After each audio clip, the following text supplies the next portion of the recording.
to my next travel assignment. And while we're en route, the question that has been posed the most from other people, just looking to figure out how to do all this, is how to go about choosing your RV. How do you know what's good for you guys? So what we're going to do is kind of give you an insight onto how we chose our rig and give you some things to consider when choosing yours. First thing first, know your needs versus your wants, okay? And you want to go for your tow vehicle first because you want to know how much weight you can actually tow. So for us, we have children, we have car seats. Having a truck was not an option for us. We needed an SUV. So we wound up having to get an SUV with a really, really amazing tow capacity because of what our needs were for our trailer. So the tow capacity for this is 10,000 pounds. 10,000 pounds. And you want to say it, you don't really want to go more than 80% of what your vehicle can tow, just for safety purposes. I mean, you can push it at 90, which is honestly what we're kind of doing, but you don't want to be at 100. That's just not a good idea. Right. You can lose control going down hills, going up hills. If you're on a flat road, that's not a problem, but if you're any type of incline, you're going to find yourself with some issues just being able to control your trailer or your fifth wheel if you're pushing your max load capacity on your vehicle.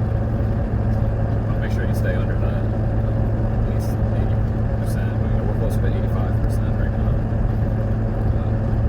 Since we needed a bigger trailer. We have 6 months left to live in there. So for us, a travel trailer worked really, really well. We wanted a fifth wheel, but like I said, we couldn't have a truck. So a fifth wheel was not an option for us, and it was our first time doing this, and we figured like the fifth wheel was almost like something to graduate to, and we were just brand new at it. So we got the trailer. It's 36 feet long, and I needed 2 bedrooms. I have children, and I don't want them in my face. I love them, but I want to continue loving them, and the best way to do that is to give them their space, and we have our space. I needed a door. There's some trailers that have a little curtain. You can close the curtain, and the bugs behind the curtain. That was not going to work for me. There was no price tag I could put on the kids having a door I could close. Huge need for me. That was not a want, that was a need. We wound up being able to get 2 bathrooms, a 1.5 bath. That was a want, not a need, but we got it, and I was so happy. You want to consider where you're going to be. Is 1 AC unit good enough for you, or do you think you're going to need 2 AC units? Usually the bigger trailers that you get, the longer they are, they usually come with 2. I've seen some older models that they're 36 feet long, 40 feet long. They suddenly have the 1, but those are older things now that they're coming out with 2 the longer you are. You also want to consider how old your trailer is, because there's some RV parks that don't want to accept trailers that are 10 years or older. We haven't run into that issue. I mean, our trailer's 2015, and we've seen older RVs, but you do want to consider that. You would put that limitation on yourself. Also, huge recommendation, I would not buy new. Their value, just like a car does, but a lot more than a car does. They depreciate like whoa. Like ours brand new is $45,000-$50,000. Yeah. We got it 3-4 years old for half of it. And when you're buying from like another family, consider that they've already worked out all the kinks, okay? This is a vehicle that is moving. It's going through little earthquakes all the time. And there's things that are gonna break, there's things that are gonna leak, there's things that are gonna fall apart. So also when thinking about choosing this lifestyle, you have to consider the expense, okay? It's not something that, oh, I want cheaper housing, so I'm gonna get an RV and go park. No, you will trade off that expense with repairs. And when choosing your tow vehicle as well, we chose diesel because of the engine quality. And we have a Ford Excursion, and there's like a couple of years on this Excursion where it's like the 1,000,000-mile engine. There's like a cult following for it. It's hard to find. If you can find one, get one, and just be blessed. Make sure that, aside from checking like the VIN number and things like that, that you buy a truck or look for a truck that has good mechanical history. Because if the history is non-existent or shoddy, the truck is shit. It's not going to do the job that it needs to do, which is you have a reliable vehicle that you are using to tow tons of weight behind you. We have 4 tons behind us. There's nothing to tow it. We're going up and down hills right now, and we have to slow down, but she's strong, and she's got that strong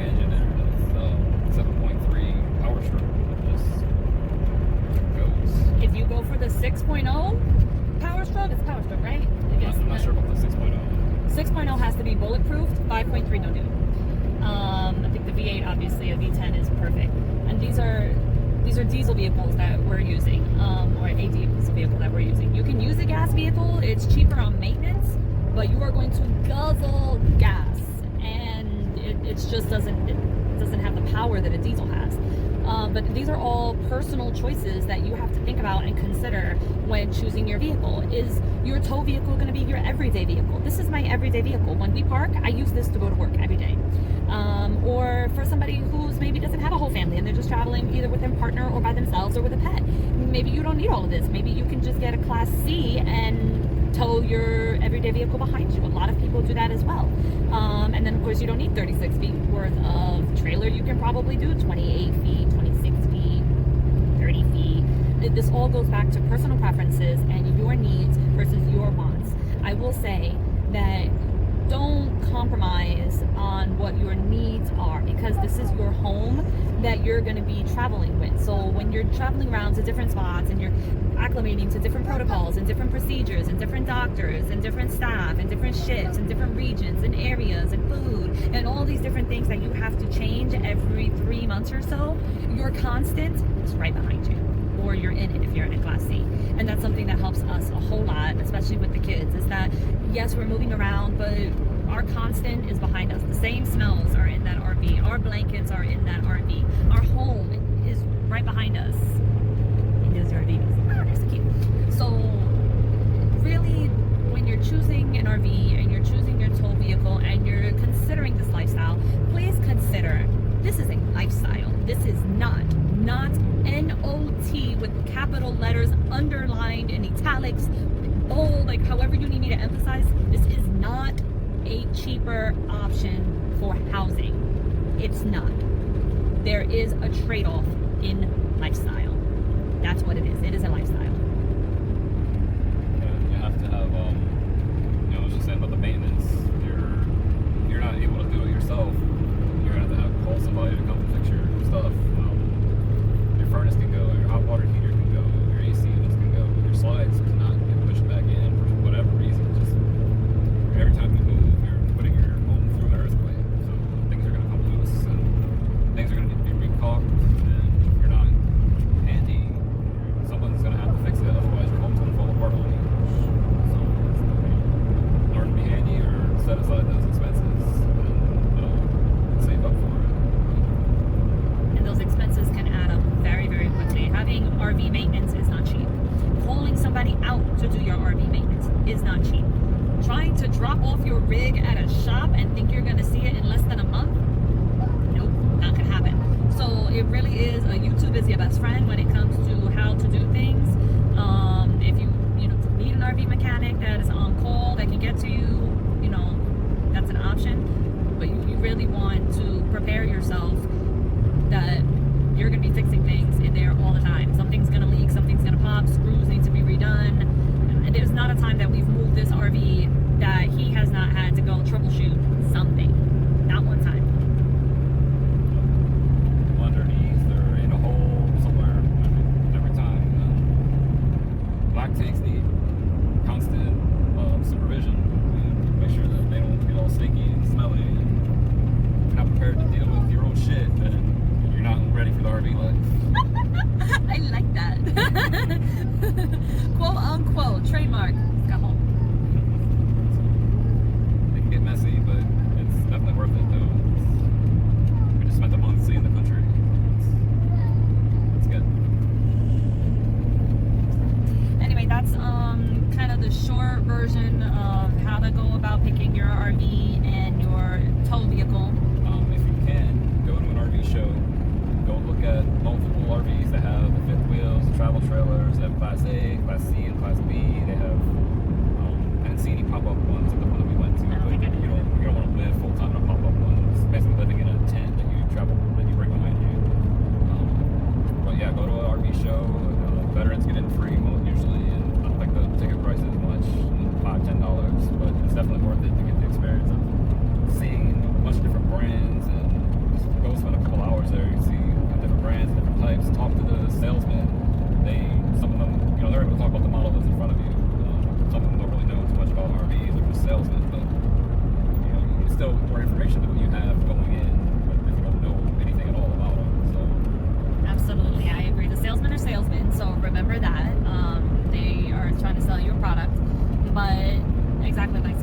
to have more information usually than you have going in. So anything that you can take or extract from them is going to be helpful. You want to see the RVs, touch the RVs, smell the RVs, lay in the bed, turn the lights on, turn them off.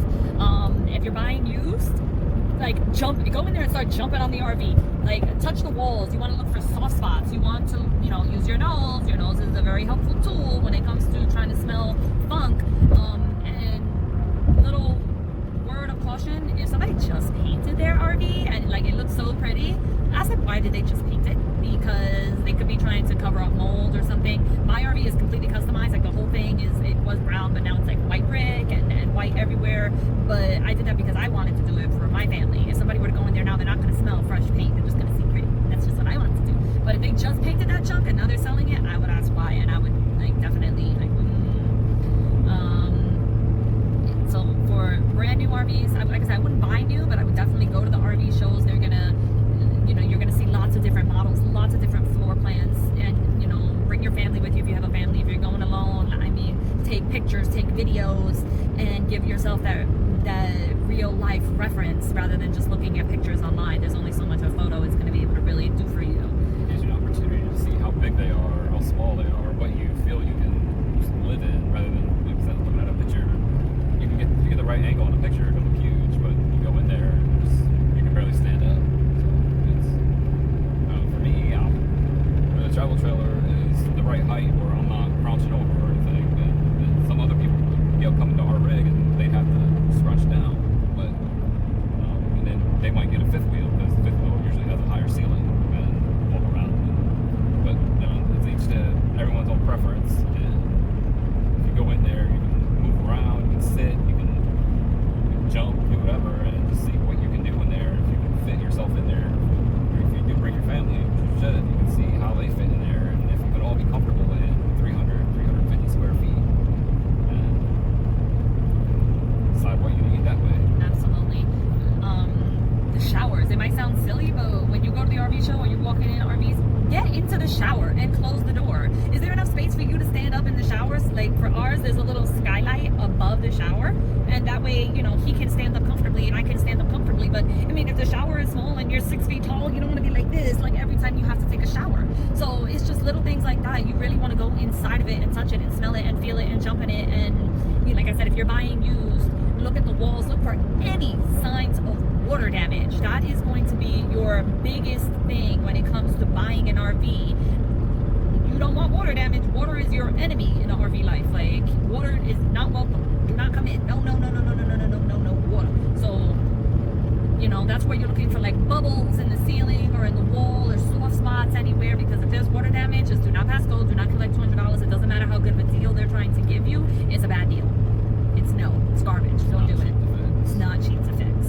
And if there's water damage in one spot, you can imagine there's probably water damage in another spot. So now you're going to be you're not going to feel comfortable or at ease, because you're wondering where is the next sign of water damage going to possibly turn up. You fix it here, but now maybe it's over there. So no bueno. Don't do it. No.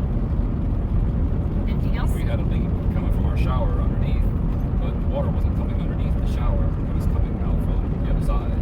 I had another thing where it comes to being handy and troubleshoot it. You gotta get in there, find out where it's coming from, and fix it. For you medical professionals, it's like the circulatory system. It's a closed system.